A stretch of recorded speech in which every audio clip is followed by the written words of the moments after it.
नमस्कार, आप देख रहे हैं इंडिया क्राइम न्यूज़ 24। लॉकडाउन के बाद पूरे देश में कर्फ्यू का माहौल है।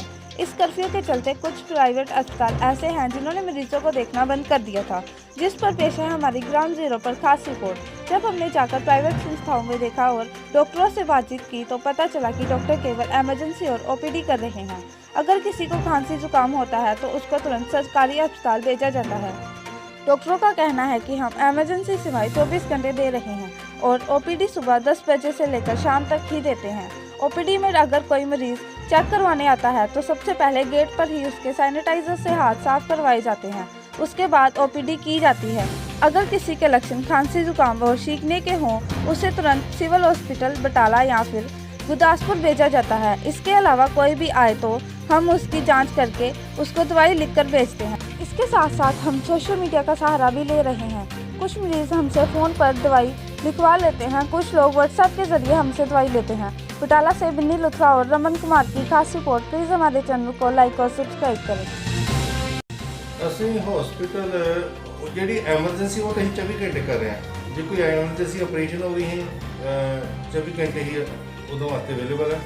ਪਿਛਲੇ ਹਫ਼ਤੇ ਹੀ ਅਸੀਂ 5 ਪੇਸ਼ੈਂਟ ਜਿਹੜੇ ਐਮਰਜੈਂਸੀ ਆਪਰੇਟ ਕੀਤੇ ਹੋਏ ਆ, ਜਿਹੜੇ ਅਜੇ ਪੇਸ਼ੈਂਟ ਜਿਹੜੇ ਦਾਖਲ ਹੈਗੇ ਨੇ ਹਸਪਤਾਲ 'ਚ। ਓਪੀਡੀ ਜਿਹੜੀ ਸਾਡੀ ਹੈ 10 ਤੋਂ ਲੈ ਕੇ 2 ਵਜੇ ਤੱਕ ਖੁੱਲ੍ਹੀ ਹੁੰਦੀ ਹੈ, ਉਧਰੋਂ ਸ਼ਾਮ ਨੂੰ 4 ਵਜੇ ਤੋਂ 6 ਵਜੇ ਤੱਕ ਖੁੱਲ੍ਹੀ ਹੁੰਦੀ ਹੈ।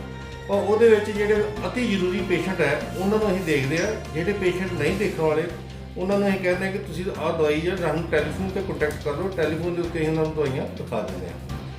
ਬਾਕੀ ਸਿਹਤ ਸੇਵਾਵਾਂ ਜਿਹਨੂੰ ਵੀ ਲੋੜ ਪੈਂਦੀ ਹੈ ਅਸੀਂ ਉਹਨਾਂ ਨੂੰ ਪੂਰੀਆਂ ਦੇ ਰਹੇ ਹਾਂ।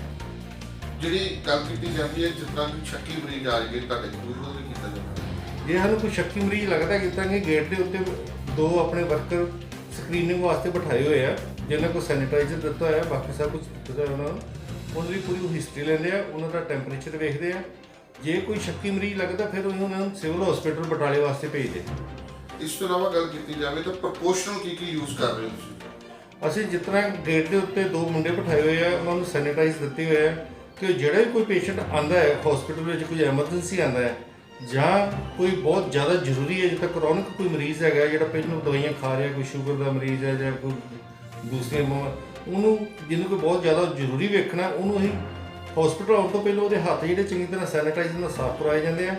ਫਿਰ ਇੱਕ ਵਾਰ ਫਿਰ ਰਿਸੈਪਸ਼ਨ 'ਤੇ ਕਰਾਏ ਜਾਂਦੇ ਆ। ਉਸ ਤੋਂ ਬਾਅਦ ਫਿਰ ਉਹਨੂੰ ਓਪੀਡੀ ਦੇ ਕਮਰੇ 'ਚ ਲਿਆਂਦਾ ਜਾਂਦਾ, ਫਿਰ ਉਹਨੂੰ ਵੇਖਿਆ ਜਾਂਦਾ ਔਰ ਸੋਸ਼ਲ ਡਿਸਟੈਂਸ ਜਿਹੜੀ ਮੇਨਟੇਨ ਕਰਕੇ ਰੱਖੀ ਜਾਂਦੀ ਹੈ। 1 ਮੀਟਰ ਜਾਂ 1.5 ਮੀਟਰ ਤੋਂ ਅਸੀਂ ਪੇਸ਼ੈਂਟ ਨੂੰ ਦੇਖਦੇ ਹਾਂ। ਅੱਗੇ ਬਾਕੀ ਹਸਪੀਟਲ ਸਵੇਰ ਤੋਂ ਲੈ ਕੇ ਸ਼ਾਮ ਤੱਕ 3 ਵਾਰ ਅਸੀਂ ਉਹਨੂੰ ਸੈਨੀਟਾਈਜ਼ ਕਰਦੇ ਹਾਂ ਸੋਡੀਅਮ ਹਾਈਪੋਕਲੋਰਾਈਡ ਸੋਲੂਸ਼ਨ ਦੇ ਨਾਲ। ਔਰ ਜਿੰਨੇ ਸਾਡੇ ਹਸਪੀਟਲ ਦੇ ਕਮਰੇ ਆ ਡੇਲੀ ਅਸੀਂ ਉਹਨਾਂ ਦੀ ਡੀਫੋਗਿੰਗ ਕਰਕੇ ਉਹਨਾਂ ਨੂੰ ਸਟਰਲਾਈਜ਼ ਕਰ ਰਹੇ ਹਾਂ। ਜ਼ਿਆਦਾ ਤੌਰ 'ਤੇ ਜਿਹੜੇ ਸਾਡੇ ਪੁਰਾਣੇ ਮਰੀਜ਼ ਆ ਰਹੇ ਨੇ ਤੇ ਜਿਹੜੇ ਐਮਰਜੈਂਸੀ ਹੈ ਉਹ ਦੇਖ ਰਹੇ ਹਾਂ। ਵੈਸੇ ਵੀ ਅਸੀਂ ਰੂਟੀਨ ਚੈੱਕਅਪ ਕਰਦੇ ਹਾਂ, ਵੈਸੇ ਪੇਸ਼ੈਂਟ ਬਹੁਤ ਘੱਟ ਆ ਰਹੇ ਨੇ। ਲੋਕਡਾਊਨ ਕਰਕੇ ਤੇ ਲੋਕੀ ਕਾਫੀ ਸਮਝ ਗਏ ਆ ਕਿ ਸੋਸ਼ਲ ਡਿਸਟੈਂਸਿੰਗ ਕਰਕੇ ਜਿਹੜੇ ਮਰੀਜ਼ ਨੂੰ ਕੋਈ ਜ਼ਿਆਦਾ ਤਕਲੀਫ ਹੁੰਦੀ ਹੈ ਉਹ ਹੀ ਆਉਂਦਾ। ਜਿਸ ਤਰ੍ਹਾਂ ਪਿਸ਼ਾਬ ਰੁਕਿਆ, ਕੋਈ ਪੇਟ ਦਰਦ ਵਾਲਾ, ਉਹਨੂੰ ਮੈਂ ਸਰਜੀਕਲ ਹਸਪੀਟਲ ਵੇਖ ਲਿਆ। ਮੇਰੇ ਬਾਹਰ ਬੰਦਾ ਬੈਠਾ, ਜਿਹੜਾ ਵੀ ਬੰਦਾ ਆਉਂਦਾ ਉਹਨੂੰ ਅਸੀਂ ਸੈਨੀਟਾਈਜ਼ ਕਰਦੇ ਹਾਂ, ਉਹਦਾ ਟੈਂਪਰੇਚਰ ਦੇਖਦੇ ਹਾਂ। ਜਿਹੜੇ ਬੰਦੇ ਨੂੰ ਖਾਂਸੀ ਜ਼ੁਕਾਮ ਹੈਗਾ 4-5 ਦਿਨ ਤੋਂ ਜਾਂ ਜਿਹਦੀ ਬਾਹਰ ਦੀ ਹਿਸਟਰੀ ਹੈ ਉਹਨਾਂ ਨੂੰ ਅਸੀਂ ਸਰਕਾਰੀ ਹਸਪਤਾਲ ਭੇਜ ਦਿੰਦੇ ਹਾਂ। ਬਾਕੀ ਸਾਰੇ ਅਸੀਂ ਰੂਟੀਨ ਵਾਲੇ ਕੰਮ ਕਰਨ ਰਹੇ ਹਾਂ। ਸਰਜਰੀ ਆਪਰੇਸ਼ਨ ਅਸੀਂ ਨਹੀਂ ਕਰ ਰਹੇ, ਪਲੈਨਡ ਸਰਜਰੀ ਨਹੀਂ ਕਰ ਰਹੇ।